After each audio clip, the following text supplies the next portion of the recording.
प्रियजनों नमस्कार। सुगम ज्ञान संगम में आपका स्वागत है।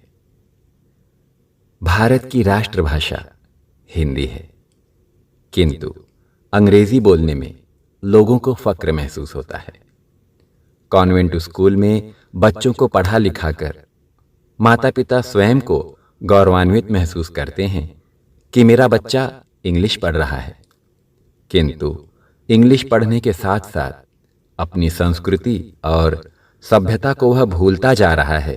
इस पर अभिभावकों का ध्यान नहीं जाता।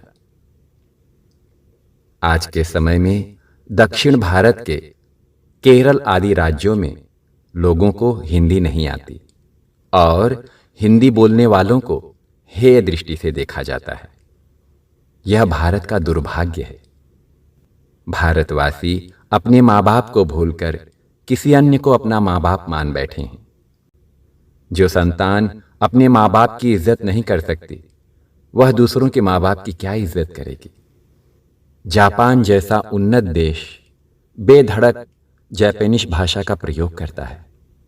यह नहीं सोचता कि लोगों को समझ में आएगा या नहीं।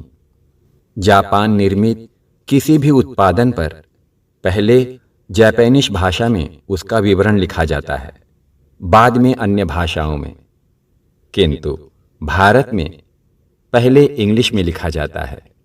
हिंदी हो न हो कोई फर्क नहीं पड़ता। सरकारी कामकाज में हिंदी का विकल्प नाम मात्र के लिए है। यदि हिंदी में भरकर आवेदन पत्र दे दिया जाए तो कर्मचारी देखने लगता है और अक्सर यही बोलता है, प्लीज इंग्लिश में भरकर दीजिए, स्पेलिंग मिस्टेक नहीं होगी। इसमें उसका दोष नहीं, हमारी शिक्षा प्रणाली का है, क्योंकि बचपन से ही हमारे भीतर इंग्लिश का कीड़ा रेंग रहा है। हकीकत यह है कि लोगों को न हिंदी अच्छी तरह से आती है न अंग्रेजी। सच तो यह है कि अंग्रेजी मात्र एक भाषा है। यदि यह नहीं आती है तो इसमें अपमान समझना हमारी मूर्खता है।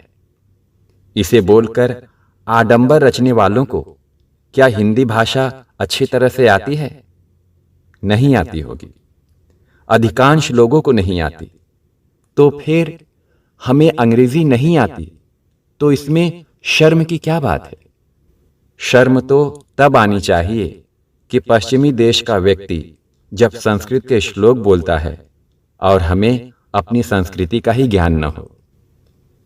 अपने आप को शिक्षित समझने वाले लोग अंग्रेजी का बुर्का पहनकर अपनी धाक जमाते हैं, लेकिन उन नासमझ लोगों को यह समझ नहीं है कि बिन हिंदी के तुम्हारी लुटिया डूब जाएगी। आज दक्षिण भारत में जो हालात उत्पन्न हो रहे हैं वो पूरे भारत के लिए दुर्भाग्य हैं। वह दिन सच में भारत के लिए गौरवशाली दिन होगा जब पूरे भारत में प्रशासनिक कामकाज के लिए हिंदी भाषा को प्राथमिकता देकर मान्यता दे दी जाएगी। यदि एक बार इसके प्रति ठोस कदम उठा लिया जाए तो निश्चित ही भारत देश की पहचान भारत के रूप में होगी, न कि इंडिया के रूप में।